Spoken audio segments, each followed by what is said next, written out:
What is up, YouTube? It's Kingfisher745, and today we have a new episode of the PvP series, the Adamantium Process.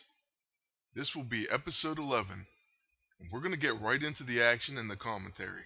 This video features footage from the early part of this tournament, Season 8, so I'm going to be fighting opponents that are of different levels, and this first guy is pretty outmatched, so this match goes pretty fast and is an easy win for my team. But I'm going to use this time to go ahead and tell you my setup. Now, what I have on my agent is Hard Knocks, Hot Shot, Signpost, and Scroll of Angelob. Then I'm using the Blaster, Iron Patriot War Machine, and Tactician Phoenix 5 Phoenix. Sometimes when you're facing people that you see have a low armory rating or something like that, and it seems like you have them outmatched, you tend to not think as much and you just do regular actions, and it has cost me before. So I just want to caution everyone to take your opponents seriously. Now in this match I'm facing a pretty good team. It has a Phoenix, Shadowcat, and a Bruiser Agent. And Phoenix actually surprises me with the telekinesis right away. And it's an Infiltrator Phoenix, unfortunately, because I like seeing a Blaster Phoenix, especially with my Tactician. So I knew that this match was going to be more difficult. So what I did first was I went ahead and hit their agent with War Machine. And I didn't do his ability where he hits the whole team, mainly because of Shadowcat. So next we're going to go ahead and use the Signpost. And we debated using the Scroll of Angelob because it will remove Strike from the Shadows from Shadowcat. And then we're going to just go ahead and focus on their agent a little bit here. And that's mainly because we're weary of Shadowcat, and we want to kind of chip down the agent and also Phoenix, and try not to get her to cast Phoenix Fire. Now we're hitting Phoenix with the Psy Blast because she won't counter it, so we're not worried about that. And now we're just basically waiting on seeing what their agent does. And he uses the Warbringer Axe. Now Phoenix is using Mind Link. It just kind of threw me off guard when she didn't use it as her first turn. This is where it gets scary. Mind Link works, and Shadowcat is going to double counterattack my War Machine. And she decimates him. She takes him completely down, and now he's really close to dying. And she actually finishes my Phoenix, which made it even worse, because I really was counting on that Phoenix Fire. So we're going to go ahead and use Scroll of Angelob, and the good news is Shadowcat no longer is phased. This battle definitely wasn't going perfect for me. I think it's because I was facing the easy opponents, and so I wasn't thinking as much, and then I went into this battle and just maybe made a few wrong choices. But we're going to hope that this Hot Shot pulls it out for us, and it can help us with some well-timed stuns. So we stunned Phoenix, we stunned Shadowcat. So all we have to do is weather some counterattacks here. And we lived. So we're hoping to get to Iron Patriot and unleash on them. And luckily our Hard Knocks takes out their agent. So now it's time for Iron Patriot to do a full charge, and he's going to 21 gun salute. We're going to try to finish it here. And that's one reason that War Machine's on our team right now, because of his ability to do a ton of damage, especially when he uses full overcharge and something like 21 gun salute. So here he goes. Let's see what kind of damage we can get. Phoenix is down. Now it's just Shadowcat.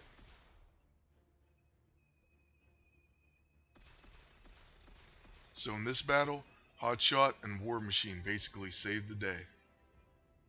Now moving on to the next battle. This guy has a Generalist Agent, Captain Britain, and Nightcrawler, Swashbuckler, and Infiltrator. And we went ahead and tried 21 gun salute, and Nightcrawler did jump out and block the first part of it. But the good thing about it is the second part will hit everyone. We're going to Psy Blast their agent, put Migraine on him, and also put a nice hit on him. And Captain Britain really isn't that scary anymore. He's still a good character, but the fact that I have two flyers also helps. because his stun move will not stun flyers. Their agent used magnetic field generator, and what that means is you're going to want something to remove those buffs.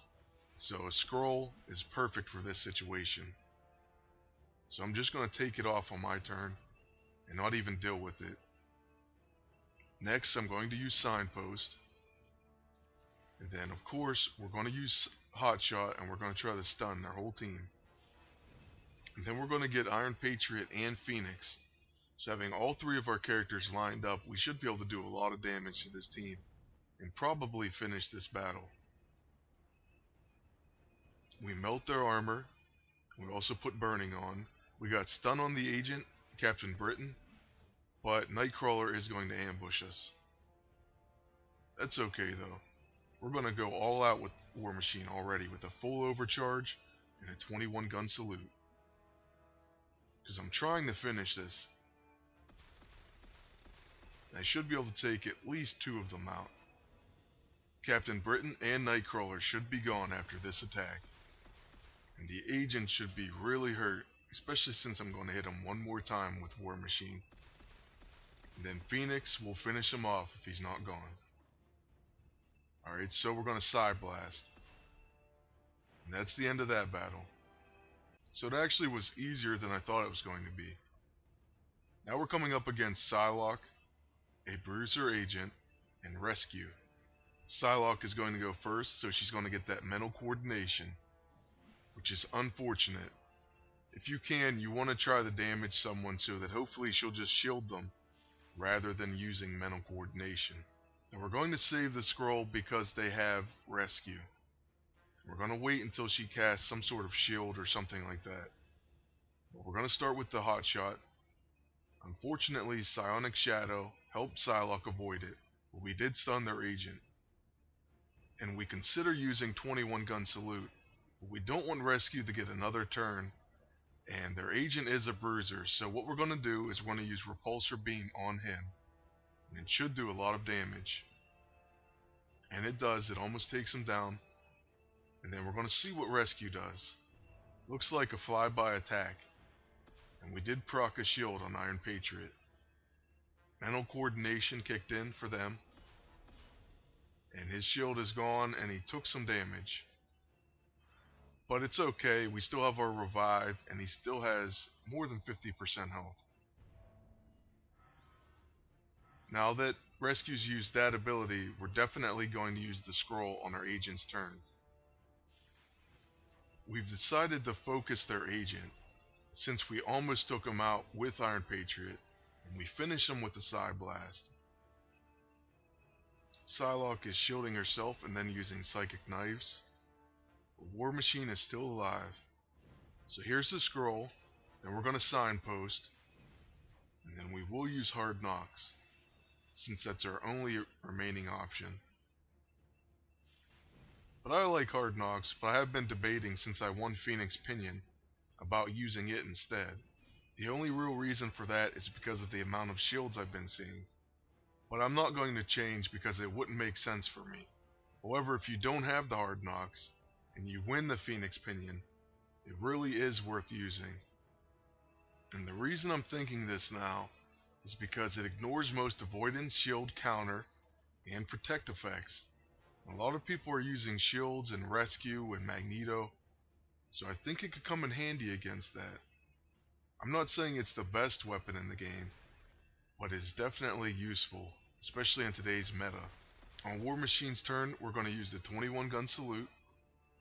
We're going to put the radiation exposure on their team. And we're going to see what Rescue does again. Now this was early when I was facing Rescue. My new solution to her is just to go ahead and focus her down as soon as possible. Since I have a Blaster War Machine, she's going to go ahead and get that extra turn. And since they changed this, I'm kind of regretting using Iron Patriot as a blaster. So I may start using him as a tactician. I don't like running double tactician teams, but I may just have to do it. I'm not sure why the change was needed for tacticians. I thought they were really good before, but now they're just even better in my opinion. And I'm definitely happy that I have the Phoenix and Tactician. I knew that that was going to be a good buy when they re-released the outfit. Since she now gets tactical maneuvers even when being attacked, she can get that Phoenix Fire off in more situations than she would have before. So it makes your team pretty dangerous even on defense. Although I'm not sold on leaving this team in as a defensive team, I did leave it in for a while in the beginning parts, and I did alright. This team has a familiar combination of the Iron Patriot and Emma Frost, and I believe they have them all in Tactician. This team would definitely be hurt by some Infiltrators. I do happen to have the Infiltrator power armor for that reason. You can also see that his agent has the Rook, so he's probably going to do some major damage to Iron Patriot War Machine. Let's see if he uses it right now. And instead he used Warbringer Axe on Phoenix, which is kind of surprising. I thought for sure he would hit the Iron Patriot. Now we're going to see what Emma does, and it's a mental trauma, does a lot of damage, and places Migraine on 2 of my players. You also don't get the Combat Reflexes counterattack. That move's just so incredible for so many reasons. With the Phoenix, we want to stun War Machine, and we were able to. Luckily, Cosmic Power didn't proc. And now it looks like he's attacking the War Machine. And he's hitting him with the Rook. It blasted right through the shield, and it took his life all the way down to 0. With that hit right there. So we're going to go ahead and get Death and Rebirth, and hopefully we're able to get an Alpha Strike off with Iron Patriot, and then Phoenix Fire off with the Phoenix. First things first, we're going to use Signpost. And in this battle, you can see that I actually do have the Phoenix Pinion on, and I was trying it out. Their War Machine got his Deflector Shield, but I still got some damage off on him. Now let's see who we stun. And it looks like we got 0 stuns off of that hotshot. Wait, we did get the agent. Alright, so at least we got the agent. Now it's going to be Iron Patriot's turn. And what we're going to do is we're going to hit the agent with a repulsor beam to finish him. And then we don't have to worry about tactical maneuvers. Emma used Psychic Tap on War Machine, and now she's going to get another turn. And she decided to stun War Machine, but it took him out. And here comes that Phoenix Fire that we got earlier. And it was enough to finish War Machine. So it's just down to Emma Frost. And she's pretty dangerous, but I think we can take her, especially since Phoenix Pinion will hopefully do a lot of damage. Now this is why we wanted to test it, so let's see what it does. And it hit for over 15,000, so it didn't really let us down there, I have to say. I'm pretty happy with it. That's going to be it for this episode. Please stay tuned for a new episode next week, and also a new Team Spotlight that's going to feature the character Thundra. You definitely do not want to miss that one. Lastly, I'd like to thank you for watching, and ask you to please like, comment, and subscribe if you want to see more videos.